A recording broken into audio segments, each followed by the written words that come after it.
Il y a 10 ans, Ehsan fondait Afghanistan Demain. C'était quelques semaines après les attentats du 11 septembre et le début de l'intervention de l'OTAN. Son souhait, permettre aux enfants des rues de Kaboul de retrouver le chemin de l'école et de prendre leur destin en main. Lui-même avait été l'un d'eux 40 ans plus tôt, jusqu'au jour où le père Serge de Beaurecueil, un religieux dominicain français, lui ouvre la porte de sa maison et lui donne le goût d'apprendre.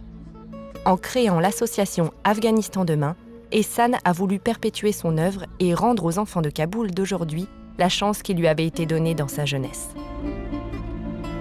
Alors c'est vrai que la notion enfant des rues, c'est pas exactement la même notion que dans les pays de l'Amérique du Sud. Par exemple au Brésil, il y a des enfants des rues. Ici en Afghanistan, on peut appeler ça les enfants dans la rue.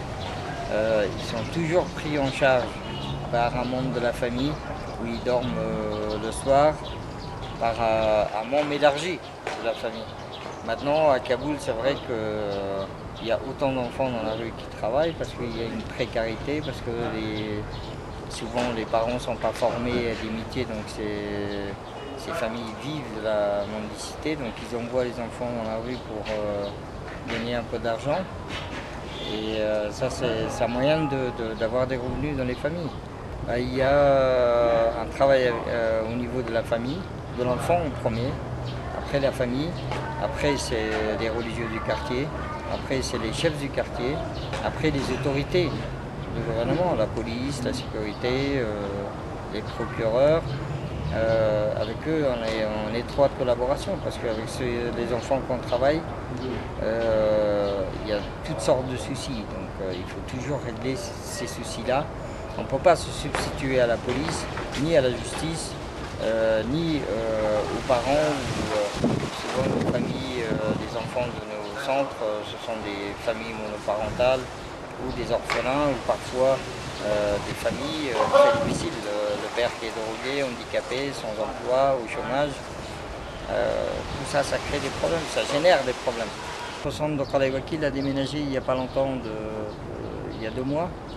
Le chef du quartier est venu me voir et il m'a dit restez dans ce quartier, vous êtes utile, on compte sur vous. Et moi je lui ai dit que c'était un peu dangereux et on a dû déménager de cet endroit parce que ça devenait très dangereux, le bâtiment.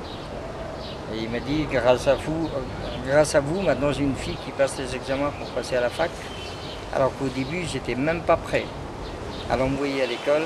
Grâce à vous, je suis maintenant prêt à l'envoyer à l'université.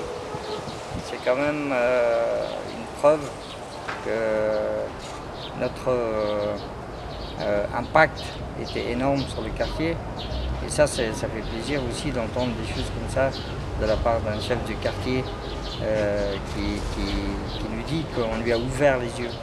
On a introduit des milliers d'enfants à l'école. On a aidé beaucoup de familles à trouver un emploi. On a fait des distributions alimentaires. Il y a des ados qui sont passés par nos centres qui volent maintenant de leurs propres ailes. Ils travaillent, ils gagnent un salaire, ils sont considérés, ils sont intégrés socialement, ils sont intégrés dans la vie active. Ce sont des problèmes en moins pour la société, ce sont des problèmes en moins pour les familles. Ce sont des problèmes en moins pour eux-mêmes. Les formations professionnelles, là où on est implanté, comme la coiffure et le maquillage, les filles illettrées qui n'auraient jamais pensé qu'un jour ils pourraient trouver un travail, être intégrées socialement, maintenant elles le sont. Elles travaillent, elles ont créé leur propre boutique, leur propre salon de coiffure. Elles en ont embauché d'autres, leurs copines de classe. Ça, c'est une preuve de réussite. On a aidé des gens à s'en sortir.